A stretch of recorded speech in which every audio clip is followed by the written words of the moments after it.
Hi everyone, it's Game Boy Week, and you guys out there in CGR Undertow land have gathered your Sunday best of Game Boys, all cleaned, polished, and ready to impress. I personally have 10 different Game Boys and Nintendo DS's that I've been toting around with me in honor of said week. So plug those wonderful GBAs into your cube and get set for a massive adventure.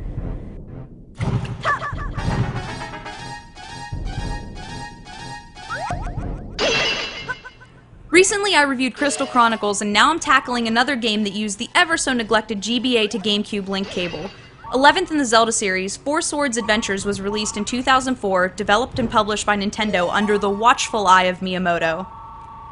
Now, Four Swords Adventures did come out for the Game Boy Advance as a double feature on a cart also containing a port of Link to the Past 2 years prior to the release of this title. So you might be wondering why I didn't just review the GBA version. I will, but there's something completely different that I appreciate and love about the GameCube version. Unlike its Game Boy Advance counterpart, Four Swords Adventures for the GameCube is both a multiplayer and a single-player game. I wholly believe that even if a game is slated as a multiplayer adventure, if you're given the option to play single-player, it should be a good experience. There are a lot of games out there that fall victim to a poor single-player campaign, but Four Swords Adventures is not one of them. The game dynamically changes when you move from single to multiplayer and offers amazing gameplay throughout.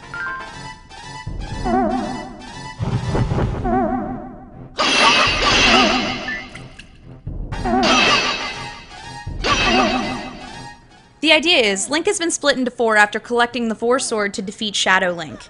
Pulling the sword releases a powerful evil force called the Vati, and it's once again up to Link to restore peace to Hyrule. There was a lot of thought put into this game. The art style is a marriage of two spectacular Zelda titles. Menu, sounds, and character design come from Wind Waker, and the combat, environments, puzzles, and music come from Link to the Past.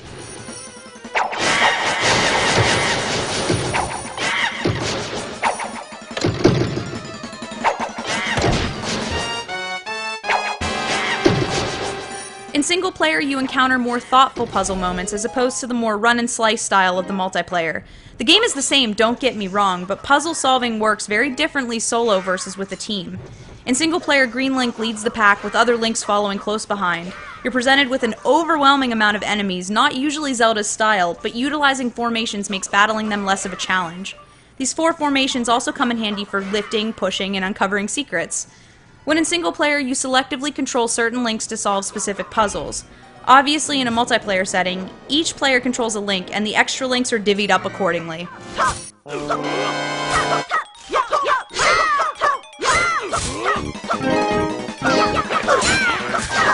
If you're playing multiplayer and enter a cave or move through a doorway, the interior of the structure is displayed on your Game Boy Advance and not on the TV. This game can be played without the use of a GBA, but only in single-player mode. An overlay will appear on screen and simulate what you would be seeing on your Advance's screen. You might think this would break up gameplay or be a pain to continually dart between the screen and the Game Boy Advance, but it all comes together incredibly well for a unique and entertaining experience.